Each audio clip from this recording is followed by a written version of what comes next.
Hai, ¿cómo va bien? ¿Cómo está? Sekarang bersama saya, Mama Eli, ingin membahas tentang suatu profesi yang asik, menyenangkan, enjoy, dan banyak temennya. Ayo, apakah itu? A few moments later. Ya, kali ini Mama Eli akan membahas tentang profesi pemandu wisata atau pramu wisata, or in English tourist guide atau tour guide.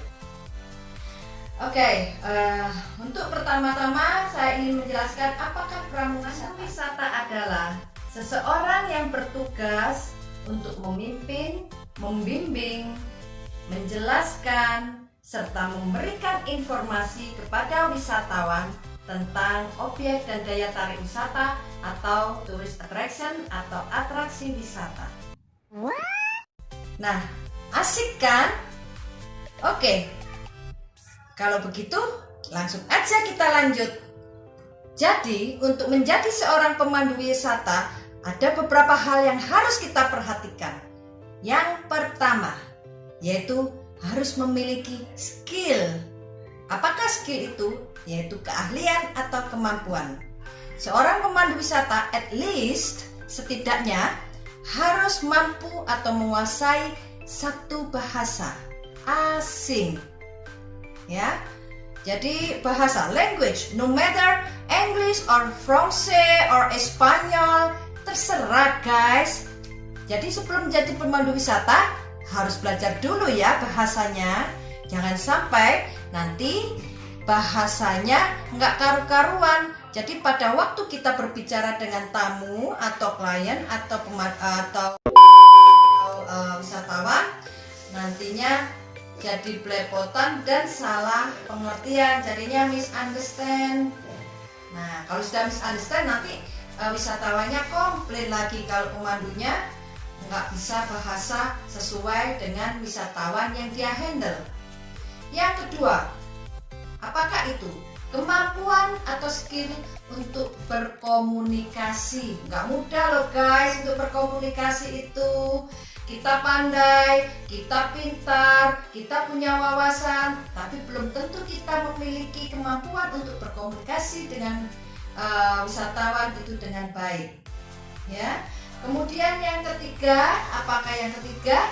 Yang ketiga, memiliki wawasan tentang negara lain. Jadi kita harus tahu wawasan tentang budaya negara yang akan kita handle, ya, wisatawan yang kita handle, wisatawan yang akan kita pandu, harus tahu bagaimana karakternya orang Eropa, bagaimana karakter orang Asia maupun Afrika. Nah, itu kita harus memiliki pengetahuan itu. Jadi selain skill, kita juga seorang pemandu wisata dituntut harus broad-minded, ya, yaitu berpengetahuan yang luas, sopan dan ramah. Selain yang saya sebutkan itu tadi, kalian juga harus pandai bercerita. Kenapa?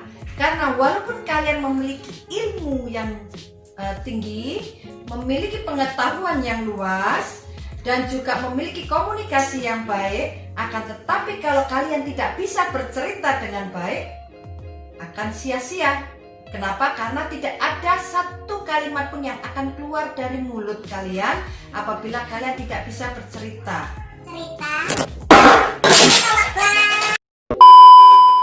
Selain kemampuan untuk bercerita, kalian juga harus memiliki kemampuan atau pengetahuan tentang pertolongan pertama. Mengapa demikian? Karena kita tidak pernah tahu apa yang akan terjadi selama perjalanan. Ya, jadi apabila ada sesuatu yang tidak kita inginkan di dalam perjalanan, kita tahu apa yang harus kita lakukan. So we know what to do. Itu yang the most important in the journey. ya di dalam perjalanan itu yang sangat penting. Dan yang terakhir yaitu kemampuan untuk berorganisasi. Kenapa demikian? Karena sebagai seorang pemandu wisata atau pramu wisata, kalian harus bergabung dengan organisasi profesi pramu wisata. Baiklah, sebelum saya tutup pembahasan kita kali ini, saya ingin membagikan tips mengenai bagaimana cara menghandle wisatawan Eropa dan Asia. Jadi untuk wisatawan Eropa, mereka lebih senang apabila kita bercerita tentang sejarah, tata hidup masyarakat, kemudian adat istiadat, culture atau budaya, dan yang terpenting yaitu tanaman. Oleh karena itu saya sudah sebutkan bahwa kalian harus memiliki pengetahuan yang luas, ya. Dan orang Asia kita lebih rileks.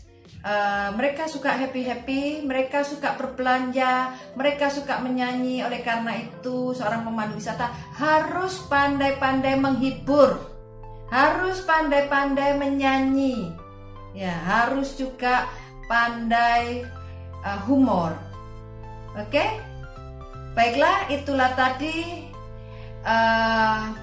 pembahasan kita tentang bagaimana cara menjadi seorang pramu wisata yang profesional, bagian pertama, dan segera akan saya berikan ulasan kembali di video berikutnya untuk part 2 atau bagian yang kedua.